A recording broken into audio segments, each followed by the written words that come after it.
What's going on, guys? GM85 here. It's Saturday morning here, and I bought this I think last week, and I finally got it put together. Simple basket handle. This is the XMLCT1, I believe. I'll get the correct model number on the screen when I'm done. This is a kit. Came with 4 5.0 batteries.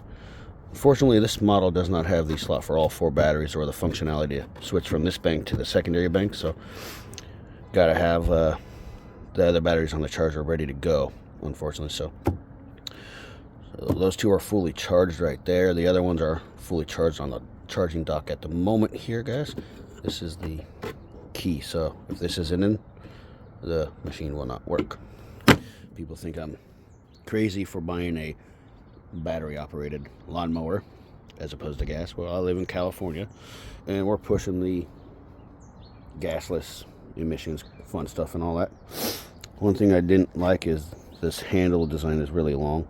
It's got an interesting start system, so technically you're supposed to hit here, click here, and then engage here for it to run.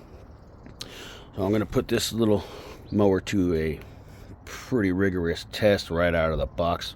It's the first time it's not raining in maybe a week here, and I got a lawn that's probably anywhere from 12 to 18 inches tall. So we're gonna put this thing through the pacer. I'm gonna see how long these 5.0 batteries last, and when I'm gonna start on the highest setting, which is 8, which is about, I'd say, 4 inches off the ground. So I'm gonna make a couple of passes like this, and then we're gonna drop her down until I can get this front yard all cleaned up, guys. So we're gonna see how good an electric mower really works on a pretty rigorous out of the box test. So we're gonna put her to testing a little bit, guys.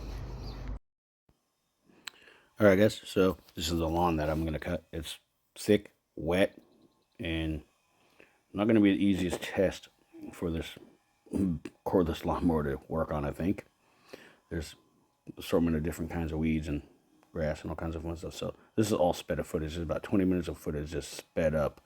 So if you notice, I'm angling the lawnmower at an angle because it's so damn high, and that's kind of the thing I had to do, because while mowing, if I was just going straight, it's going to bog down. It struggled. It died on me multiple times, and I had to angle the machine up to get some movement out of the motor. And you could hear the motor struggle. You could hear the whining and the stressing on the mower.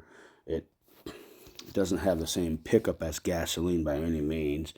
The machine's only, I think, 57 pounds according to what it said in the instruction manual. I was supposed to also get 50 minutes of runtime out of the batteries. I got a total of 20 out of the 4 batteries. I believe I state that later as well. But so you see me angling this, and I started on the highest setting, which was 8, which is about 4 inches, and then I drop it down to 4, and then I started noticing it's still so wet, thick, saturated, and it's struggling because I'm pushing hard on this, and it's not doing the work. It was doing more knocking down than actual cutting. Also, out of the box, I noticed this when I put it together. The blade, to me personally, seemed relatively dull compared to newer blades that I've seen, or some stuff I've seen on old gasoline motors. The blade didn't seem like it was sharp, and the blade seemed also a little cheap and a little flimsy, in my opinion, out of the box. But this is where I'm going with this machine, and the yard does admittedly look better, but it's not anywhere near the performance of a gasoline for me.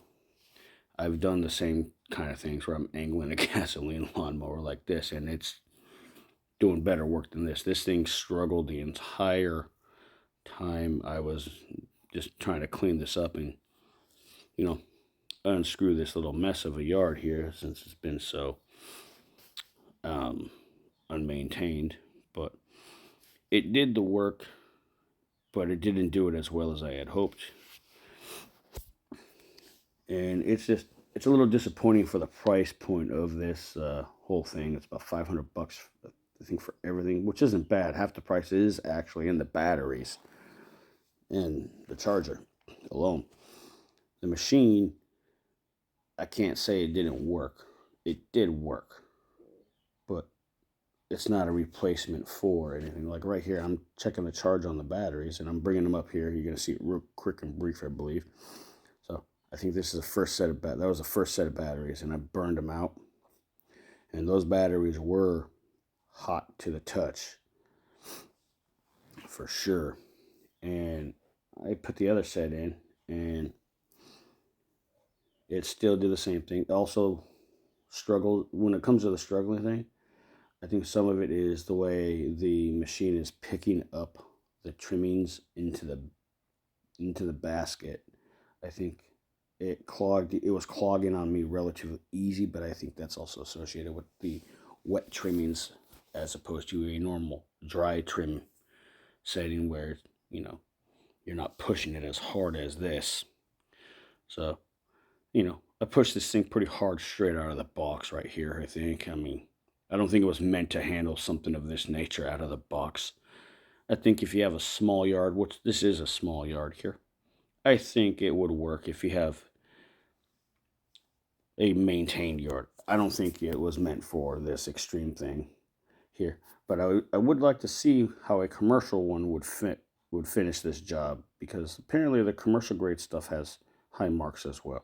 I'm not saying this machine's bad by any means, but it's not a replacement for gas, and I don't think it will be. This is where I'm trying to get it more trimmed down on the lower setting. I believe I was at 4 or 5 at this point, and it still was struggling and bogging down, and you could hear the motor strain, you could feel it, you could just, it's not like gas. Like I'm opening there to see if I'm clogged up, because I'm kicking the bag and I'm not feeling like I'm picking anything up. So a lot of things happened with this little test here.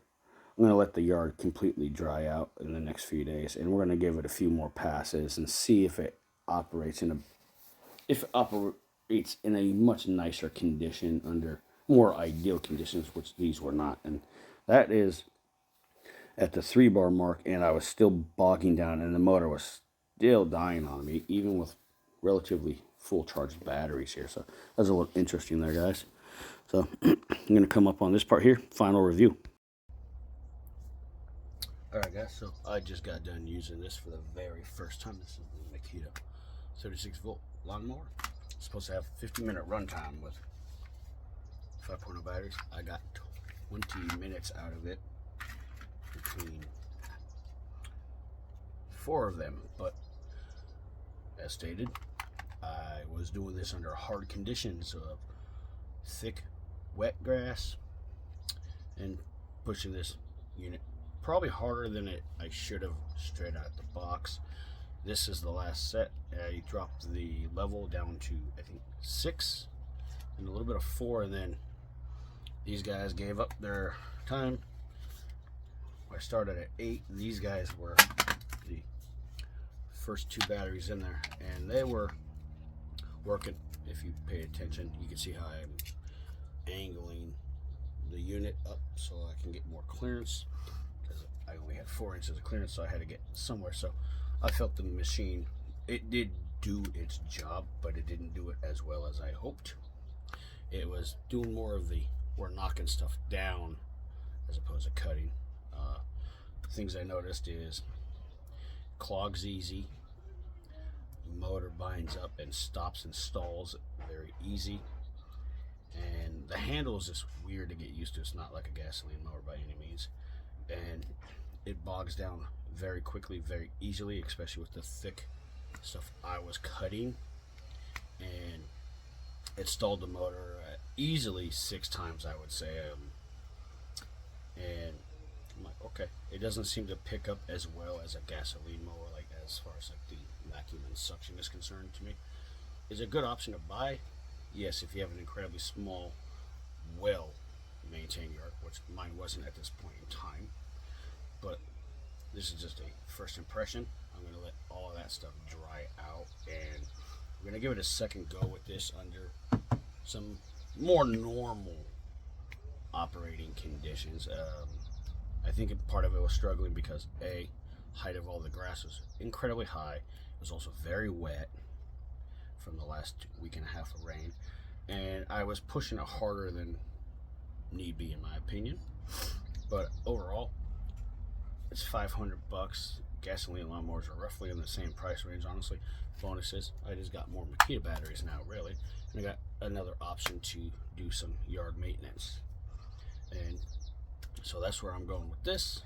I'm going to give it a second go. I'm going to put a little video after this of just where I ended up. I ended up on the lowest setting of 4 on the overall height. It's kind of cool feature actually on this. It's one lever, raises and lowers the entire deck, so it's pretty cool. But you could hear when the motor stops, you could hear it struggle. Like you're overheating stuff, and these batteries, these were getting relatively hot. And you know, is it a replacement for gas?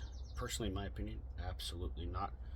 It's a nice little toy. It's a nice option to have. The technology's there, but I don't think it's quite yet there. But I also push it really hard.